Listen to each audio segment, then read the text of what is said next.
तो क्या कहते हैं, अथत आयुष्काम्यम अध्यायम व्याख्यास्यामः इति स्माहु आत्रेयादयो महर्षयः।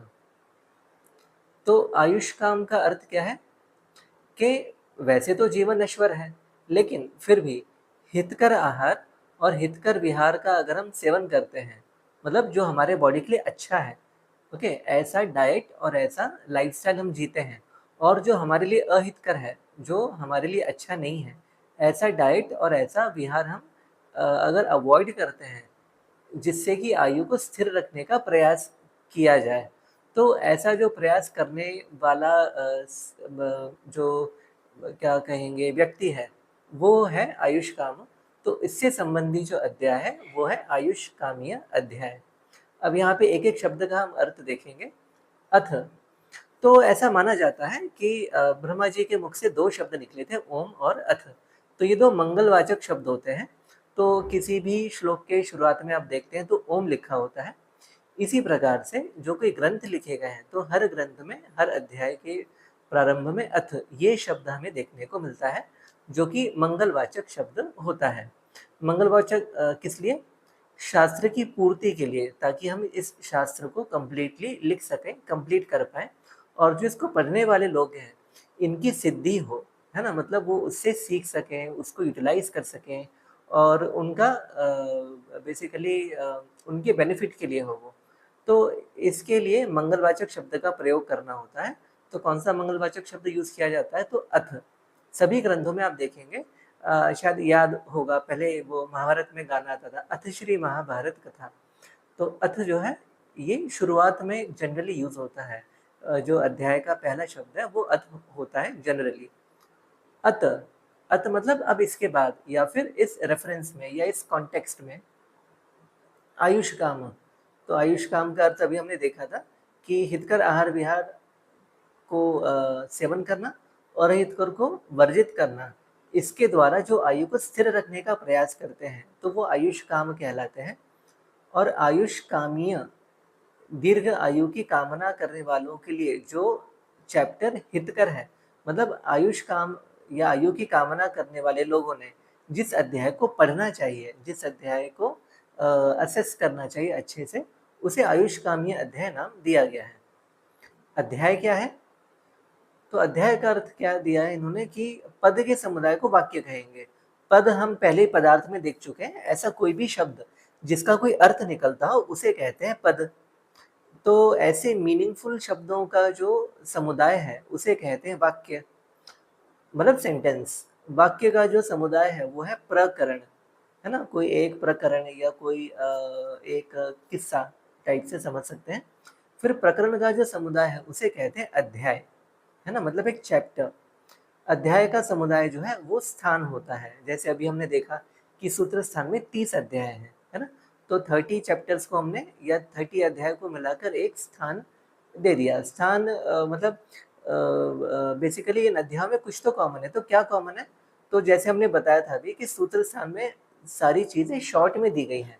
तो ऐसी जो शॉर्ट में चीजें दी गई हैं जिस चैप्टर्स में, जिन चैप्टर्स में, उन सभी को कलेक्ट करके हमने सूत्र स्थान में रख दिया।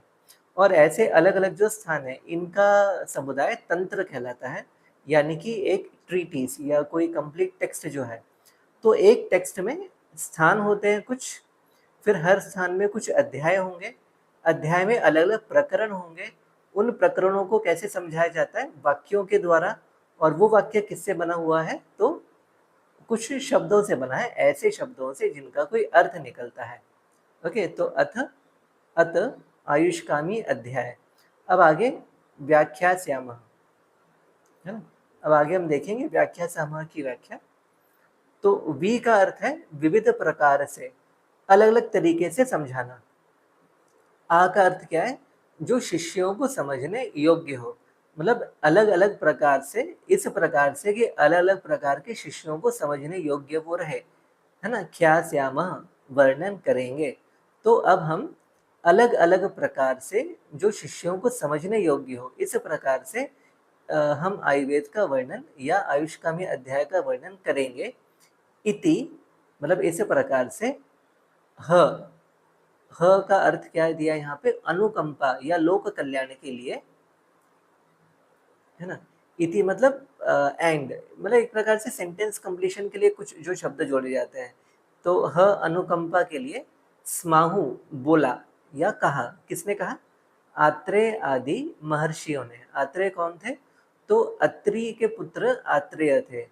चरक संहिता में एक रेफरेंस मिलता है कि जब पृथ्वी लोक पर व्याधियां उत्पन्न हो गईं, तो फिर ऋषि मुनियों ने देखा कि लोग तो बीमार हो रहे हैं, तो इसका कुछ तो उपाय करना चाहिए। तो ऋषियों की एक मीटिंग बैठी हिमालय के पास, है ना। उस समय भी जैसे आज होती कॉन्फ्रेंसेस बैठती हैं, तो उस समय भी कॉन्फ्रेंस बैठी हिमालय के पास, और उसमें उन्होंने बैठ के ये विचार विमर्श किया कि अब हम क्या करें, और इन मतलब ये जो मनुष्य हैं ये बीमार हो रहे हैं, तो इसका क्या किया जाए। तब उन्होंने ऐसा कंक्लूड किया कि इंद्र जी के पास जाते हैं, इंद्रदेव के पास, और इंद्रदेव को जो है आयुर्वेद का ज्ञान है, हम उनसे आयुर्वेद का ज्ञान लेंगे और फिर अपने जो भी मनुष्य हैं इनकी अनुकंपा या इनके कल्याण हेतु उस आयुर्वेद का उपयोग करेंगे। तो फिर इसके बाद का कथानक थोड़ा थोड़ा बदल जाता है कि कुछ ऋषि जो है वो इंद्रदेव के पास गए, मतलब कौन गया इंद्रदेव के पास उसमें थोड़ा सा अलग अलग शब्द या अलग अलग ऋषियों के नाम मिलते हैं। तो कोई भी XYZ ऋषि जो है वो इंद्रदेव के पास गए, उन्होंने ज्ञान प्राप्त किया, और वहां से यहाँ आने के बाद, पृथ्वी लोक पे आने के बाद जो बाकी के ऋषि थे उनको सिखाया, फिर उन्होंने अपने शिष्यों को सिखाया, और इस तरह से वो गाड़ी आगे बढ़ी। तो उन्हीं वो जो मीटिंग बैठी थी उसमें से एक थे ऋषि अत्रि, और अत्रि ऋषि के पुत्र थे आत्रेय। तो अर्थात अब हम यहाँ से आयु की कामना करने वाले लोगों के लिए जो हितकर है, ऐसे अध्याय को विशेष रूप से या विविध प्रकार से, अलग अलग तरीके से, जो सबको समझ में आ जाए, इस प्रकार से हम एक्सप्लेन करेंगे, जैसा कि आत्रेय आदि महर्षियों ने बताया है। इसका एक और अर्थ ये भी है कि जो आत्रेय आदि ऋषियों ने बताया हम भी वही बता रहे हैं, हम अपनी तरफ से कुछ नहीं बता रहे।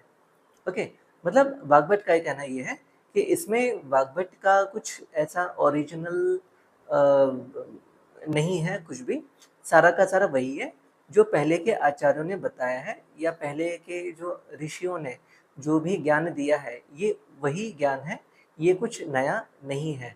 ये आप्त प्रमाण से इसकी सिद्धि करने के लिए कहा गया है, क्योंकि आप्त का अर्थ क्या है? जिसका कोई ऑथेंटिक सोर्स हो। तो अगर मैं कुछ कहूँ तो फिर ये आप उसको माने नहीं माने ये डाउट आ सकता है। इसीलिए उन्होंने क्लियर कर दिया कि जो आत्रेयादि महर्षि हैं, जो उस सभा में मौजूद थे, या उनमें से कुछ लोग तो स्वयं इंद्रदेव के पास गए थे, तो उन लोगों ने जिस प्रकार से कहा था उस प्रकार से हम आयुर्वेद का यहाँ पे वर्णन